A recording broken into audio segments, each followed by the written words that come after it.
మంగళవారం నాడు జల్పల్లిలోని మోహన్ బాబు నివాసం వద్ద జరిగిన ఉద్రిక్తత తీవ్ర సంచలనంగా మారిన సంగతి తెలిసిందే.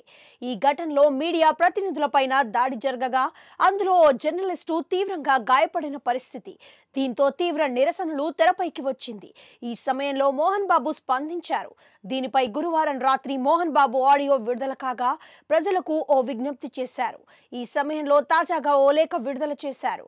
ఇందులో భాగంగా ఇటీవల జరిగిన దురదృష్టకర సంఘటనను అధికారికంగా ప్రస్తావించడంపై విచారణ వ్యక్తం చేస్తూ ఈ లేఖ రాస్తున్నాను అని మొదలుపెట్టిన మోహన్ బాబు వ్యక్తిగత కుటుంబ వివాదంగా మొదలై తీవ్ర ఘర్షణకు దారితీసింది.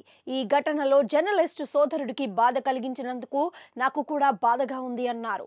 ఇది జరిగిన తర్వాత అనారోగ్య కారణాల వల్ల 48 గంటల పాటు ఆసుపత్రిలో ఉండటం వల్ల వెంటనే స్పందించలేకపోయాను. నేను అతడి సహనాన్ని అభినందిస్తున్నాను. ఆ రోజు నా ఇంటి గేటు విరిగిపోయి సుమారు 30 నుంచి 50 మంది వ్యక్తుల ఇంట్లోకి వచ్చారు. దీంతో నేను సహనాన్ని కోల్పోయాను అని తెలిపారు. ఈ గందరగోళం మధ్య మీడియా ప్రతినిధులు అనుకోకుండా వచ్చారు. నేను పరిస్థితిని అదుపు చేసేందుకు ప్రయత్నించాను. ఈ ప్రయత్నంలో ఒక జర్నలిస్టుకు గాయమైంది. ఇది చాలా దురదృష్టకరం. అతడికి, అతడి కుటుంబానికి, అతడి సంస్థకు కలిగిన బాధకు నేను తీవ్రంగా చింతిస్తున్నాను. హృదయపూర్వకంగా క్షమించమని కోరుతున్నాను.